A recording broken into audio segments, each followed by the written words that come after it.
لوٹیں لوگوں کو، باہر جا کے لندن میں اپارٹمنٹس خرید لیں، ہمیں کوئی کچھ نہیں کہہ ویسے سکتا۔ سر لائسنس تو ملا ہوا ہے کہ عام آدمی کے لیے پارلیمنٹ میں قانون سازی نہیں ہوتی، اشرافیہ کی بات آئے تو پھر سارے پورے ملک سے چلیے وہ میں اس پہ بھی میں تھوڑا سا آتا ہوں۔ دیکھیے بات یہ ہے کہ جو لیڈر آف دا ہاؤس ہوتا ہے وہی وزیر اعظم ہوتا ہے، اسی طرح صوبوں میں جو لیڈر آف دا ہاؤس ہے وہ وزیر اعلیٰ ہوتا ہے۔ دوسرے لفظوں میں جو پاور بیس ہے آپ کا وہ آپ کی اسمبلیز ہیں، لیکن جب آپ اسمبلیز کی پرواہ نہ کریں، وہاں پہ آپ کوئی اہم قانون لے جائیں نہ، بلکہ خود بھی نہ جائیں فزیکلی، اور تو اس کا مطلب ہے کہ آپ وہ ادارہ جو آپ کو پاور دے رہا ہے، جو جمہور کی وجہ سے بنا ہوا ہے، اس کو آپ نیچا کر رہے ہیں۔ آپ اس کو نیچا کر رہے ہیں تو دوسرے لفظوں میں آپ جمہوریت کی نفی کر رہے ہیں۔ اس کے ساتھ ہی ایک بات جڑی ہوئی ہے، جیسے میں نے قانون کی بات کی، دیکھیے صدر نکسن ریکارڈ ووٹ لے کے صدر بنا تھا امریکہ کا، اس سے زیادہ کسی نے ووٹ نہیں لیے، لیکن جب واٹر گیٹ کا معاملہ آیا تو اس نے یہ تو نہیں کہا چونکہ میں نے بہت زیادہ ووٹ لیے تھے، میں نے ریکارڈ توڑا تھا امریکہ کی تاریخ کا، اس لیے میرے خلاف قانونی کارروائی نہیں ہو سکتی، کیونکہ یہ دو مختلف چیزیں ہیں۔ قانون کی پاسداری کرنا اور آپ الیکشن جیت کے آتے ہیں، یہ دو مختلف چیزیں۔ مجھے ایک بات بتائیں کہ جب ہم قانون کی پاسداری کی بات کرتے ہیں لیکن جب ہم سے کوئی غلطی ہو جاتی ہے تو پھر ہمارا بے رحمانہ احتساب بھی تو ہوتا ہے نا؟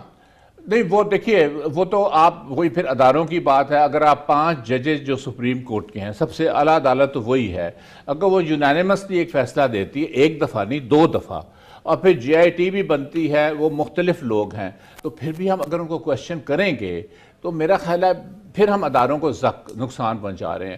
تیسری بات میں یہاں پہ یہ کہوں گا جلدی سے کہ دیکھیے نواز شریف صاحب ٹھیک ہے، میں ان پہ کوئی نکتہ چینی نہیں کرنا چاہتا، کوئی میں سیاستدان نہیں ہوں، لیکن ان کی بنیاد تو ضیاء الحق تھا نا۔ مطلب یہ کوئی اس طرح تو نہیں آیا کہ نیچے سے ورکر تھے اور پھر وہ کسی سیاسی جماعت کے ممبر تھے اور پہلے وہ ڈسٹرکٹ کونسل کے ممبر بنے اور پھر اس کے بعد اسمبلیوں کے بنے، ان کو تو اٹھا کر وہاں پہ لگایا گیا تھا۔ 30 سال سے یہ حکومت کر رہے ہیں پنجاب کے اوپر، اور اس 30 سالوں میں مجھے آپ بتائیے کہ انہوں نے جو اداروں کی اگر ہم بات کریں، انہوں نے کون سے ادارے کو فروغ دیا ہے سوائے انہوں نے دوسری بات سے پہلے میں بھول جاؤں، جمہوریت کے لیے یہ بھی ضروری ہوتا ہے پارلیمنٹ کی بالادستی، جو انہوں نے نہیں کی، اس میں تو جاتے ہی نہیں ہیں۔ آپ کے شہباز شریف صاحب تو بالکل ہی نہیں جا، وہ تو کوئی نفرت سے دیکھتے ہیں جو پنجاب اسمبلی ہے۔ پھر آپ کا عبدالرزاق صاحب سچ بتائیں گے۔ ایک اور پلر ہوتا ہے جمہوریت کا، لوکل گورنمنٹ۔ سپریم کورٹ کے بار بار کہنے کے بعد انہوں نے الیکشنز کروائے لوکل گورنمنٹ کے، پھر اس کو پاورز نہیں دی، بالکل صحیح۔ پھر جب عدالتوں نے پریشر ڈالا پھر ان کو فائنینشلی ان کو نہیں کیا، تو مطلب ہے تو یہ تو جمہوریت کے جو بیسک اصول ہیں یہ انہی پہ زخم پہنچا رہے ہیں، تو ان پہ پورا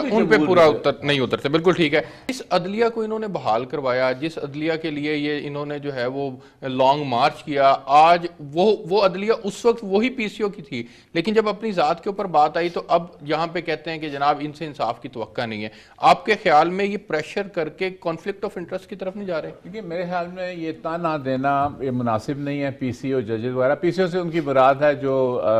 جنرل مشرف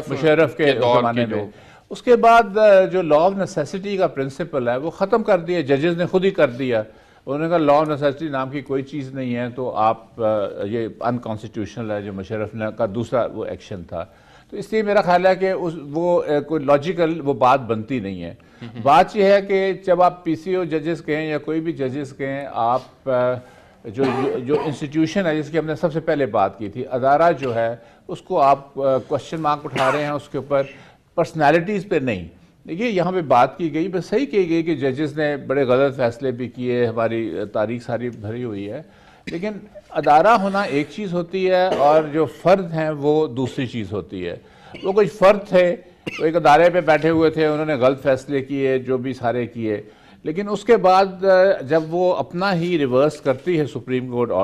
جو ان کا پہلے نقطہ نظر تھا لا آف نیسیسٹی کا، اور اس کو وہ ریورس کرتے ہیں اور وہ کہتے ہیں کہ یہ نہیں ہو سکتا، تو میرے خیال میں پھر صورتحال تبدیل ہو جاتی ہے انسٹیٹیوشن کی۔ یہاں پہ میں ایک اور بات بھی کہوں گا، جو اسمبلی میں ابھی نے جو ڈسکوالیفیکیشن کا پھر سے حکومت نے اوور رائڈ اس کو کیا ہے۔ دیکھیے یہاں پہ پاکستان میں ایک بحث چلی تھی جو ہمیں ابھی بھی جاری رہے گی کہ آپ قانون تو بنا سکتے ہیں، آپ کے پاس اکثریت ہے، آپ اس کو تبدیل کر لیجئے، جو عدالتوں نے فیصلے کیے ہیں وہ نل اینڈ وائڈ ہو جاتے ہیں اس طرح،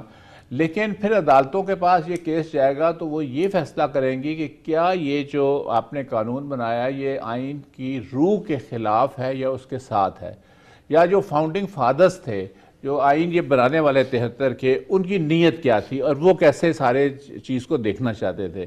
اس لیے یہ اتنا آسان نہیں ہے کہنا کہ چونکہ ہماری میجورٹی ہے اور ہم نے وہ قانون تبدیل کر دیا ہے تو therefore اب عدالت اس کو ہاتھ نہیں لگا سکتی۔ عدالت اس کو ہاتھ لگا سکتی ہے اسپرٹ آف دا کانسٹیٹیوشن یا کانسٹیٹیوشن کی جو دوسری کوئی شق ہے اس کے ساتھ اگر اس کا ٹکراؤ ہو رہا ہے۔ تو اس لیے ان کو یہ سمجھنا چاہیے کہ صرف جس کو ٹیرنی آف دا میجورٹی ہم کہتے ہیں، دیکھیے آپ کے پلیٹو سے اگر آپ شروع کریں نا اس زمانے میں گریک کے، اور پھر آپ میڈیسن تک آئیں جو امریکہ کا وہ آئین بنانے والے ہیں، سب نے وارن کیا تھا، انہوں نے کہا تھا جمہوریت بڑی اچھی چیز ہے، جو ہم نون سسٹم ہے جو ہم جانتے ہیں ان میں سب سے اچھی جمہوریت ہی ہے، لیکن ٹیرنی آف دا میجورٹی سے آپ ڈریں، کیونکہ جس دن آپ ٹیرنی آف دا میجورٹی لائیں گے